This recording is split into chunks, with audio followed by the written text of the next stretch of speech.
सबसे पहले बड़ी और दर्दनाक खबर मिल रही है ऋषिकेश से, जहां पर देहरादून के सेलाकुई के रहने वाले पिता पुत्र गंगा नदी में डूब गए। ये बड़ी खबर मिल रही है, जहां पर दोनों के फिलहाल तलाश की जा रही है। पहले बेटा नदी में डूबने लगा और बेटे को बचाने के लिए पिता ने भी छलांग लगा दी, लेकिन पिता पुत्र दोनों ही गंगा नदी में डूब गए।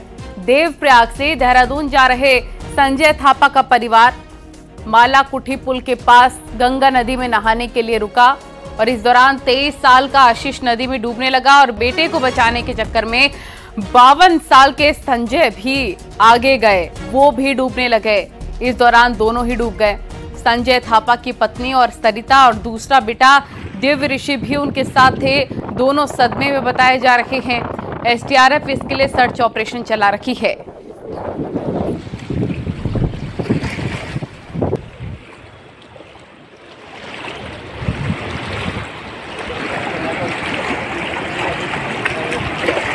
अल्मोड़ा से बड़ी खबर, यहां पर जंगल की आग में एक शख्स की जिंदा झुलसकर मौत हो गई। मामला सोमेश्वर का बताया जा रहा है। यहां पर 4 लोग आग बुझा रहे थे और आग बुझाने के दौरान ये लोग आग की चपेट में आ गए। एक शख्स की तो आग में झुलसकर मौके पर ही मौत हो गई, जबकि 3 अन्य लोग भी गंभीर रूप से झुलस गए हैं।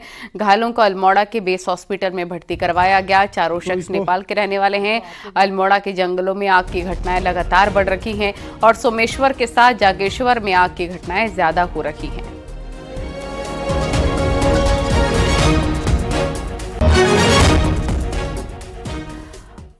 बागेश्वर में जंगलों के जलने का सिलसिला जारी है। बुधवार की रात छतीना के जंगल में आग लग गई, जिससे गुरुवार को सुबह एक विशालकाय पेड़ गिर गया और बताया जा रहा है लगभग 2 घंटे जाम लगा रहा। ग्रामीणों का कहना है कि छतीना के जंगल में आग लगने से रात भर जंगल जल रहे थे और सुबह एक जलता हुआ पेड़ सड़क पर अचानक से आ गया।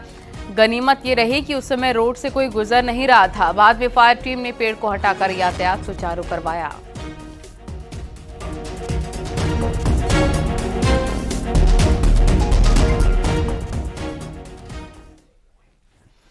उत्तरकाशी में भी कई जंगल आग की चपेट में हैं। तस्वीरें डुंडा रेंज से आपको दिखा देते हैं, जहां पर पिछले 2 दिन से आग की घटना लगातार सामने आ रही है।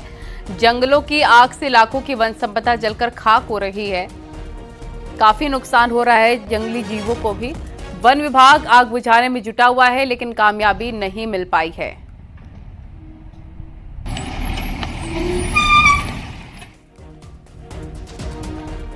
और हरिद्वार के लक्सर में सरे राह महिलाओं के साथ छेड़खानी आम बात सी हो गई है। यहां पर मंदिर से लौट रही एक महिला के साथ छेड़खानी की घटना सीसीटीवी कैमरे में रिकॉर्ड भी हो गई है।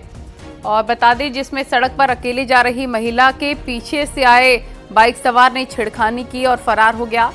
फिलहाल पुलिस सीसीटीवी फुटेज के जरिए आरोपी युवक की खोजबीन में जुट गई है।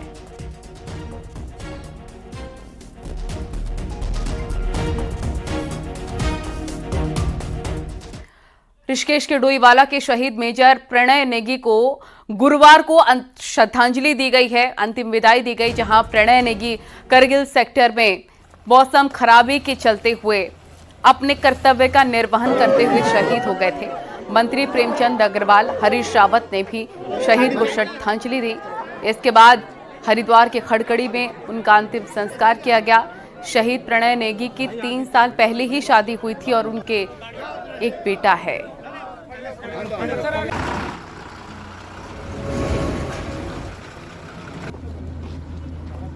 प्रणय नेगी माँ भारती की सेवा करते शहीद हुए। मैं हमारी शहीदी की जो महान परंपरा है उसमें एक और नक्षत्र के रूप में वो प्रणय नेगी सम्मिलित हो गए हैं। हमारे लोगों ने तभी से वीरभूमि के साथ साथ वीरों की भूमि भी कहा जाता है। आज हमारे आने वाला संख्या वाला का एक जवान, बहुत छोटी उम्र का जवान, 36 साल का मेजर प्रणय नेगी, जिसने माँ भारती की रक्षा के लिए संकल्प लिया था, उसने अपने उस संकल्प को पूरा किया है। चारधाम यात्रा को लेकर आज प्रदेश में कई जगहों पर मॉक ड्रिल का आयोजन किया गया और चारधाम यात्रा में पिछले साल 56 लाख के आसपास यात्री उत्तराखंड पहुंचे थे। इस बार इस संख्या के और भी बढ़ने का अनुमान है। इसके लिए राज्य सरकार हर मोर्चे पर अपनी तैयारियों को पुख्ता करने में जुटा है। इसी के तहत आज चारधाम यात्रा रूट से जुड़ी जिलों में मॉक ड्रिल आयोजित की गई। देहरादून में भूकंप आने, लैंडस्लाइड होने और अस्पताल में आग लगने की सूचना पर प्रशासन ने अपनी तैयारियों को परखा। इसी तरह से यात्रा रूट से जुड़ी जिलों में भी मॉक ड्रिल को अंजाम दिया गया ताकि आपदा की स्थिति में रिस्पांस टाइम को कम से कम किया जा सके और कमियों को दूर किया जा सके।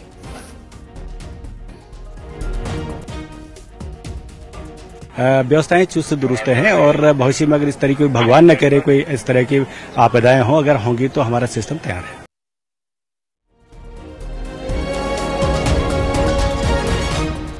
चलिए आगे बढ़ने खबरों में। चारधाम यात्रा शुरू होने से पहले हर स्थिति से निपटने के लिए हरिद्वार में भी मॉक ड्रिल की गई है।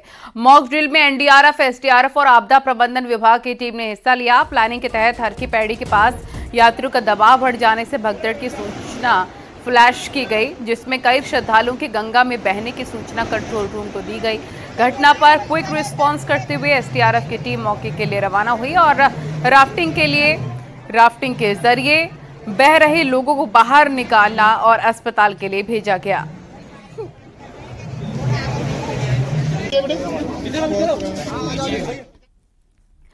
चारधाम रूट के लिए बड़े पड़ाव श्रीनगर में भी प्रशासन ने यात्रा की तैयारियों को परखा है।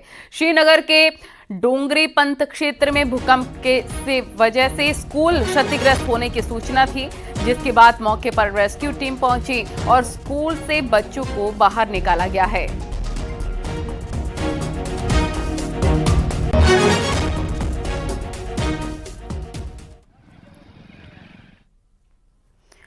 चारधाम यात्रा की तैयारियों को लेकर पौड़ी में मॉक ड्रिल को लेकर अधिकारियों ने बिल्कुल भी गंभीरता नहीं दिखाई। रिस्पांस सिस्टम की टीम को जहां घटनास्थल की परिस्थिति को देखकर निर्देश देने थे, लेकिन यहां आईआरएस टीम के कई सदस्य इस दौरान फोन में बिजी नजर आए तो कई कर्मचारी आपस में बातचीत में मशगूल दिखे हैं, जबकि कई चाय की चुस्की लेते नजर आए।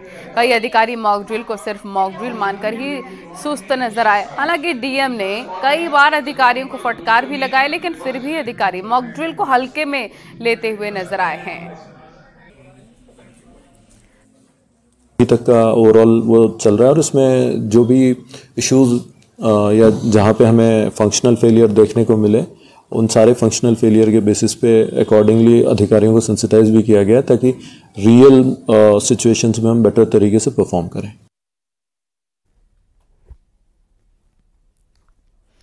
10 मई से शुरू होने वाली चारधाम यात्रा में कुछ ही दिन बाकी हैं।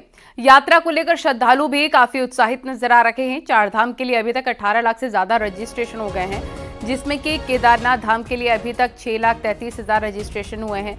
बद्रीनाथ के लिए 5,33,000 से ज्यादा लोगों ने पंजीकरण कराया है। गंगोत्री के लिए 3,29,000 और यमुनोत्री के लिए 2,92,000 रजिस्ट्रेशन हुए हैं।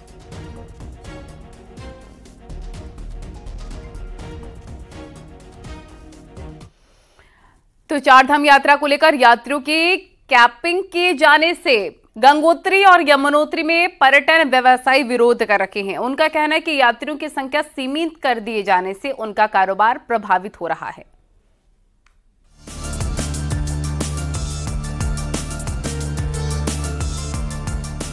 व्यवस्थित चारधाम यात्रा के लिए सरकार ने यात्रियों के रजिस्ट्रेशन की व्यवस्था की है, लेकिन रजिस्ट्रेशन पोर्टल पर जब आप रजिस्ट्रेशन करेंगे तो यमुनोत्री और गंगोत्री के लिए मई महीने में आपको रजिस्ट्रेशन नहीं मिल पाएगा। इसका कारण है कि मई के पूरे महीने इन दोनों धामों के सभी स्टॉल फुल हो चुके हैं। पोर्टल में यमुनोत्री के लिए एक दिन में 9,000 यात्री तो गंगोत्री के लिए एक दिन में 11,000 से ज्यादा यात्री रजिस्ट्रेशन नहीं कर पाएंगे। अब इन दोनों धामों के पर्यटन व्यवसायी गुस्से में हैं। हमारे पास उत्तरकाशी में 30,000 लोगों के बेड प्रतिदिन के हिसाब से लोग यात्री आराम से रह सकते हैं। सरकार ने जो नियम लागू किया है वो 9,000 यमुनोत्री धाम के लिए प्रतिदिन और गंगोत्री के लिए 11,000 प्रतिदिन का किया है।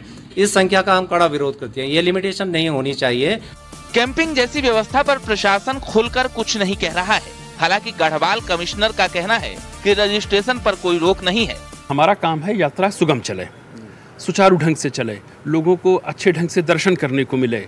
अब हो सकता है कि उनके होटल्स हैं, इतने होम स्टे खुल गए हैं, आपको पता है उत्तराखंड में लोग होम स्टे में प्रेफर कर रहे हों, ये तो आने वाले यात्री के ऊपर डिपेंड करता है कि वो कहाँ रुकना चाहता है। उसको हम कंपेल नहीं कर सकते कि आप इसी पर्टिकुलर होटल में रुकिए या कहाँ रुकिए। जैसे रजिस्ट्रेशन नहीं हो रहे हैं कि वो करें, ये रजिस्ट्रेशन के तो ओपन है, ये किसने कहा है? चार धाम में यात्रियों की संख्या पर कैंपिंग को लेकर गतिरोध बना हुआ है, लेकिन इसके बाद भी 18 लाख से ज्यादा रजिस्ट्रेशन हो चुके हैं। ऐसे में आपको भी गंगोत्री यमुनोत्री के दर्शन करने हैं तो फिलहाल जून के लिए रजिस्ट्रेशन कर सकते हैं। देहरादून से न्यूज़ 18 के लिए सुनील नवप्रभात की रिपोर्ट।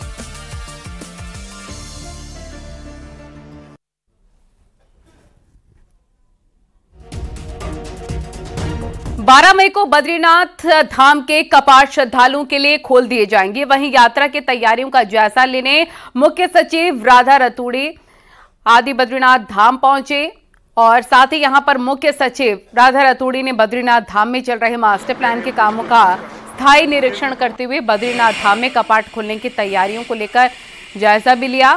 साथ ही मुख्य सचिव ने कपाट खुलने तक सभी व्यवस्थाएं ठीक करने के निर्देश अधिकारियों को दिए हैं। राधा रतूड़ी ने मास्टर प्लान के कार्यों को तेजी के साथ पूरा करने के निर्देश भी अधिकारियों का निर्माण कर रही संस्थाओं को दिए हैं। मुख्य सचिव ने केदारनाथ का भी दौरा किया और केदारनाथ में यात्रा की तैयारियों का जायजा लिया। मुख्य सचिव ने यहां भी निर्माण कार्य का स्थलीय निरीक्षण किया।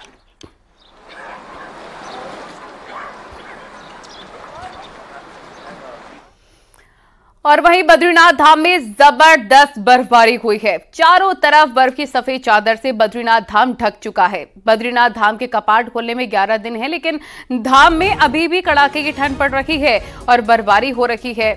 बर्फबारी से मास्टर प्लान के काम प्रभावित हो रहे हैं, तो वहीं धाम में कपाट खुलने की तैयारी भी प्रभावित हो रही है।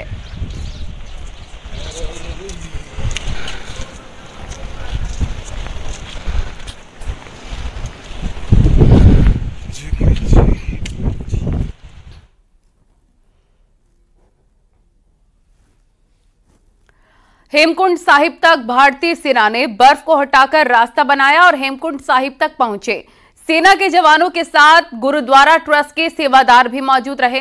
टीम के हेमकुंड साहिब पहुंचने के बाद साल की पहली अरदास की गई और इस दौरान गुरुद्वारा प्रांगण के मुख्य द्वार को खोला गया।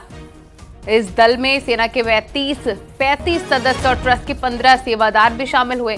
हेमकुंड साहिब के कपाट 25 मई को खुल रखे हैं और 20 मई तक हेमकुंड साहिब में सभी व्यवस्थाएं ठीक कर दी जाएंगी।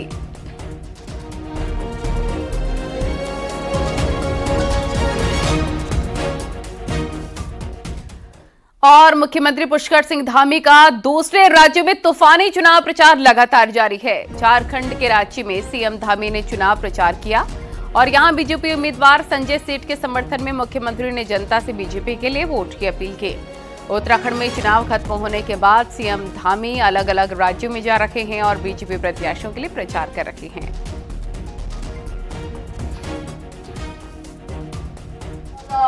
तुष्टीकरण और परिवारवाद की जो सोच है उसको रोकना है। झारखंड को विकास की ओर आगे ले जाना है। यहाँ पर मोदी जी के साथ जो विकास पूरे देश का तेज गति से चल रहा है, उस तेज गति में झारखंड को भी कदम ताल करनी है और मोदी सरकार की जो विकास की जन कल्याण अंत्योदय की विचारधारा है उसको आगे बढ़ाना है, उसको ताकत प्रदान करनी है, उसको शक्ति प्रदान करनी है और उसको विजय बनाना है। हरिद्वार में प्रचार के अलावा पूर्व सीएम हरीश रावत का कहीं और प्रचार में न जाना सवाल बना हुआ है। दूसरे राज्यों में भी हरीश रावत नहीं जा रहे हैं, पर जलेबी तलते नजर आ रहे हैं। बस इसी बात पर सियासत भी शुरू हो गई है।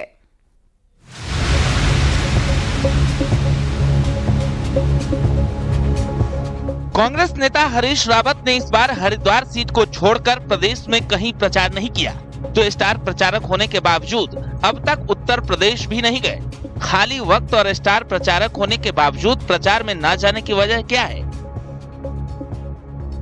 सवाल पूछने पर हरीश रावत कहते हैं उनका शरीर अब प्रचार का भार नहीं झेल सकता और यही बात उन्होंने हाईकमान को भी बता दी है।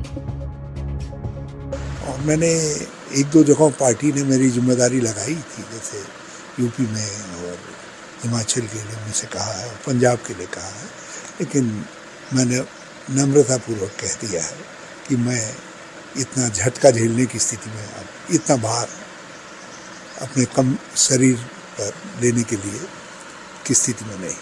फिर भी यदि कुछ जरूरी होगा तो पार्टी के लिए जाएंगे। हरीश रावत ने अपनी पार्टी को प्रचार न करने की वजह बता दी, लेकिन वही सोमवार को हरीश रावत हरिद्वार के झबरेड़ा में जलेबी तलते दिखे। तो जलेबी तलने के इसी वीडियो को बीजेपी ने कांग्रेस की जरूरत और हरीश रावत की सियासत से जोड़ दिया। केंद्रीय नेतृत्व को शायद जरूरत भी नहीं है, ताकि उनको जाना चाहिए था अन्य प्रदेशों में भी स्टार प्रचारक के नाते, क्योंकि वरिष्ठतम लीडर्स है।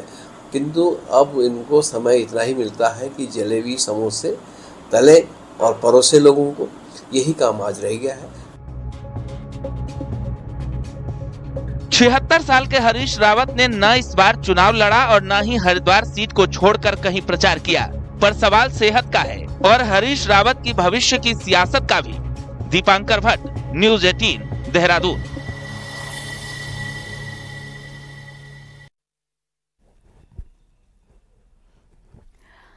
न्यूज़ 18 के साथ इंटरव्यू में अमित शाह ने कांग्रेस के मैनिफेस्टो पर निशाना साधा। उन्होंने कहा कि हम यूनिफॉर्म सिविल कोड लाने की बात कर रहे हैं और कांग्रेस पर्सनल लॉ को प्रमोट करने की बात कर रही है। देश शरिया से नहीं, कानून से चलेगा।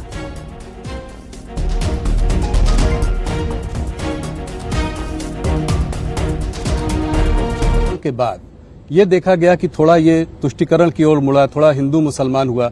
आप लोगों ने कांग्रेस के मैनिफेस्टो को अटैक किया और कहा, प्रधानमंत्री ने राजस्थान में एक रैली में कहा कि जो है कांग्रेस का मैनिफेस्टो में नक्सल, अर्बन नक्सल की महक है, इसमें माओइस्ट वो ख्याल दिखाई देता है।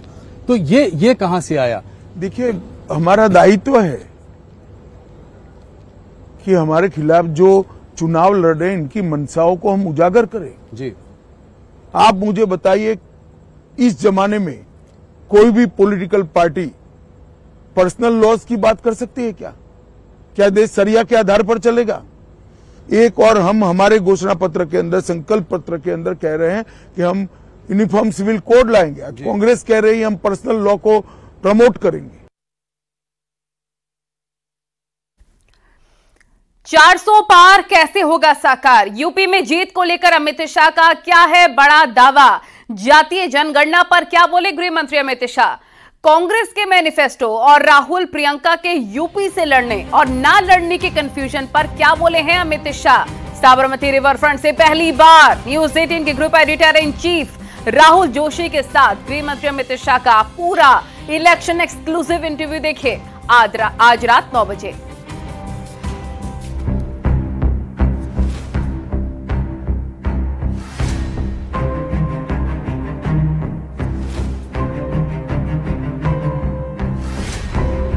चार 400 पार का आपका नारा है, तो क्या गाड़ी पटरी पे है? आप परिणाम के दिन देख लेना, 12:30 बजे के पहले एनडीए 400 पार कर जाएगी। या तो राहुल गांधी ने स्पष्ट करना चाहिए, जीतते हैं तो नए कपड़े पहनकर शपथ ले लेते हैं, हारते हैं तो ईवीएम पर ठीकरा फोड़ते हैं। वन नेशन वन इलेक्शन हमारा संकल्प पत्र का मुद्दा है, उसको जमीन पर उतारने का पूरा प्रयास करेंगे।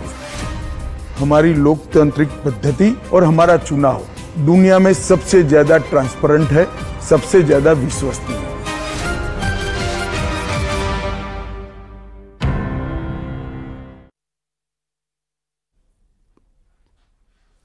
और अब आपको दिखाते हैं पहाड़ टॉप 10 न्यूज। उत्तरकाशी के गंगोत्री और यमुनोत्री धाम यात्रा मार्ग पर मॉक ड्रिल किया गया। इसमें अग्निकांड, लैंडस्लाइड में लोगों के फंसने, खाई में बस गिरने जैसी आपदाओं पर मॉक ड्रिल की गई। रुद्रप्रयाग में केदारनाथ पैदल यात्रा मार्ग पर चीरवासा हेलीपैड के पास मॉक ड्रिल किया गया, जिसमें बादल फटने से कई लोगों के फंसे होने की सूचना पर मॉक ड्रिल की गई। विकासनगर में नाबालिग को फुसलाकर भगा ले जाने वाले आरोपी को पुलिस ने गिरफ्तार किया। 16 जनवरी को आरोपी शिवम लड़की को लेकर भाग गया था। पौड़ी पुलिस ने गंगा घाटों पर अमर्यादित आचरण करने वाले 15 लोगों के विरुद्ध कार्रवाई की। पुलिस ने देवप्रयाग रोड लक्ष्मण झूला क्षेत्र में यह अभियान चलाया। अल्मोड़ा में मॉल रोड को डामरीकरण के लिए 1 महीने के लिए बंद कर दिया गया, जिसके बाद होटल व्यापारियों सहित कई संगठनों ने नाराजगी जताई। मंगलौर इलाके में युवक की हत्या मामले में 3 आरोपी को गिरफ्तार किया गया, जबकि मामले में 4 युवक अभी भी फरार। बागेश्वर के डूंगर गांव में जंगली सुअरों के झुंड ने खेत में काम कर रही एक महिला पर हमला बोल दिया। घायल महिला को अस्पताल पहुंचाया गया। कॉर्बेट आग रिजर्व के आसपास घूमने वाले स्ट्रीट डॉग का वैक्सीनेशन किया जाएगा। डॉग्स में एक संक्रामक बीमारी के चलते बाघ और गुलदार की मौत के कारण बन सकते हैं। पिथौरागढ़ में ट्रैफिक सिस्टम को पटरी में लाने के लिए पुलिस ने रोड किनारे 4 व्हीलर खड़े करने पर पूरी तरह रोक लगा दी है। गर्मी होते बागेश्वर में पानी का संकट गहराने लग गया है। मंडल सीरा इलाके में लोगों के घरों में बीते 3-4 दिनों से पानी नहीं आ रहा।